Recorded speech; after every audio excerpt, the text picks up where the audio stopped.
সবাই বলেন আল্লাহুম্মা হাওয়ালাইনা ওয়ালা আলাইনা, আল্লাহুম্মা হাওয়ালাইনা ওয়ালা আলাইনা, আল্লাহুম্মা হাওয়ালাইনা ওয়ালা আলাইনা।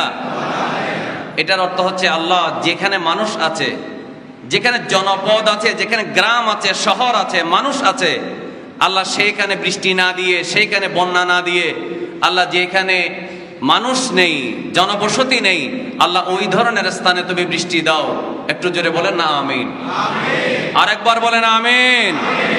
এরপরে রাসূল করিম সাল্লাল্লাহু আলাইহি ওয়াসাল্লাম বলছেন আল্লাহুম্মা আলাল আকাম, আল্লাহ টিলা যেগুলো আছে, যেখানে মানুষ নেই, সেখানে তুমি বৃষ্টি দাও, সেখানে তুমি পানি দাও।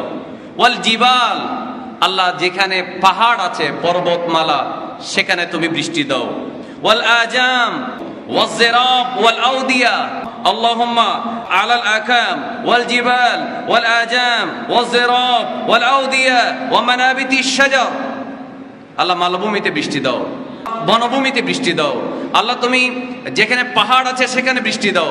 আল্লাহ যেখানে মানুষ নেই, যেখানে উপত্যকা আছে সেখানে বৃষ্টি দাও। যেখানে গাছের গোড়ায় পানি দরকার আল্লাহ সেখানে বৃষ্টি দাও, আমাদেরকে বাঁচাও। তখন সাহাবীরা বলছেন রাসূল করিম সাল্লাল্লাহু আলাইহি ওয়াসাল্লাম দোয়া করে হাত নামানোর আগেই ফানকাতাত, সাথে সাথে বৃষ্টি বন্ধ হয়ে গেছে। সুবহানাল্লাহ।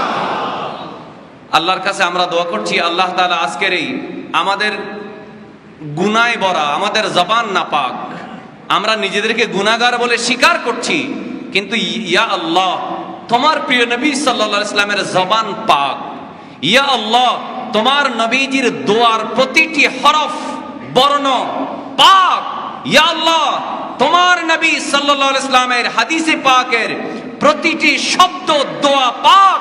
আল্লাহ সেই পাক দোয়ার উসিলায় আল্লাহ আমাদের বাংলাদেশকে সয়লাব থেকে, বন্যা থেকে, মহাপ্লাবন থেকে আল্লাহ আমাদেরকে হেফাজত করো। আর একটু মহব্বতে বলেন আমিন। এই দোয়াটা করবেন।